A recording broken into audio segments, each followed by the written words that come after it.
Dalam perjalanan panjang bangsa ini, selalu ada satu lembaga yang berdiri di garis depan menjaga keamanan, ketertiban, dan tegaknya hukum. Ialah Kepolisian Negara Republik Indonesia.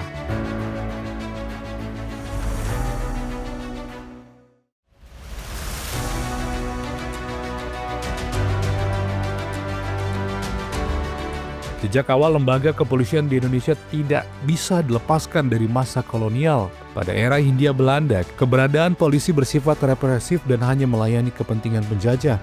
Fungsi mereka lebih sebagai alat kekuasaan untuk menjaga stabilitas kolonial.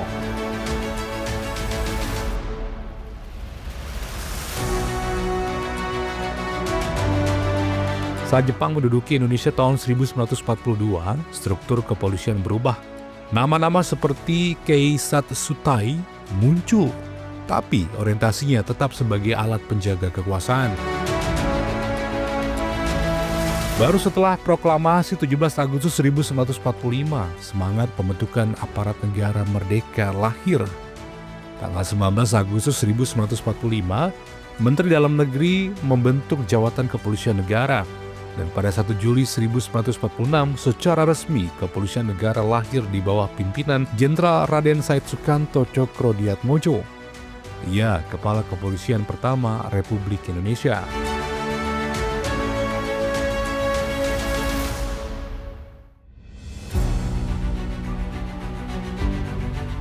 Memasuki era pasca kemerdekaan, tantangan tidak berhenti. Polri tidak hanya mengurusi kejahatan konvensional dan keamanan publik, tetapi juga terlibat aktif dalam operasi-operasi vital, mempertahankan kedaulatan NKRI dan ujian perpecahan. Dari penumpasan pemberontakan DITII, PRRI, hingga peristiwa kelam G30S, Polri menjalankan peran strategisnya di garis depan keamanan dalam negeri.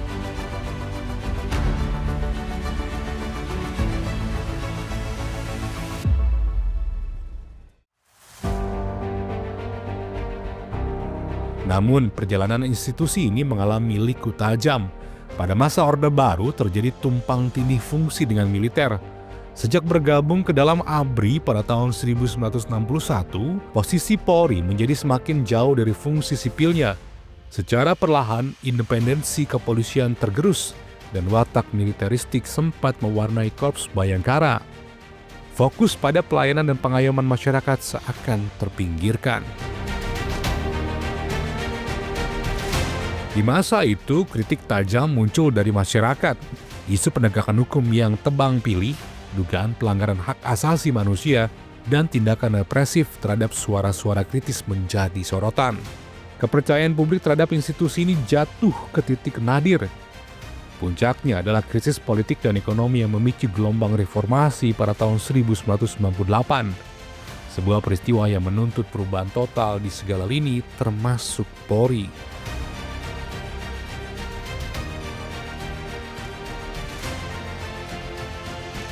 Saya memutuskan untuk menyatakan berhenti dari jabatan saya sebagai Presiden Republik Indonesia terhitung sejak saya bacakan pernyataan ini pada hari ini, Kamis 21 Mei 1998.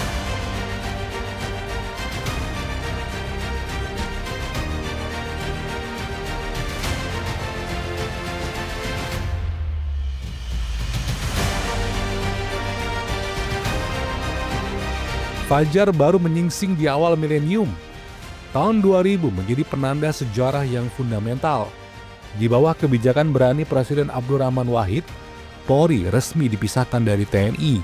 Polri kembali kepada jati dirinya sebagai lembaga sipil yang bertanggung jawab langsung kepada Presiden. Sejak saat itu, institusi ini memulai perjalanan panjang untuk berbenah diri, mereformasi diri secara internal.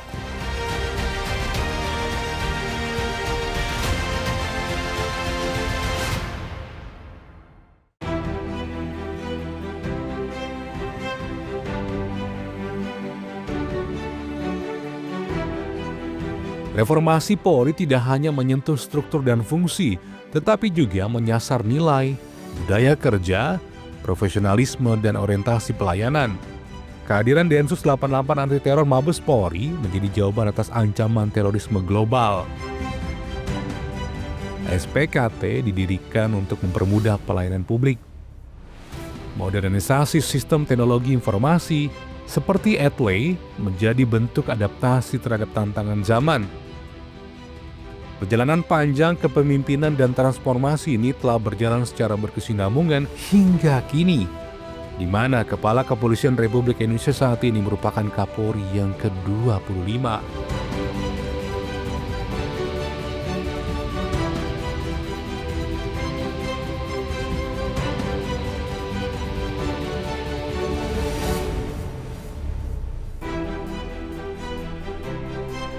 Dari alat kekuasaan kolonial menjadi pelindung dan pelayan masyarakat, dari bayang-bayang militerisme menuju wajah lembaga sipil yang humanis dan modern, perjalanan Polri adalah epos tentang adaptasi, ketangguhan, dan transformasi yang tidak pernah usai.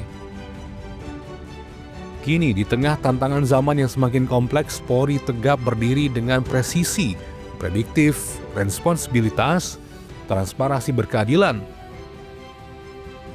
Tugasnya tak hanya menjaga hukum, tetapi juga merawat harapan dan kepercayaan bangsa.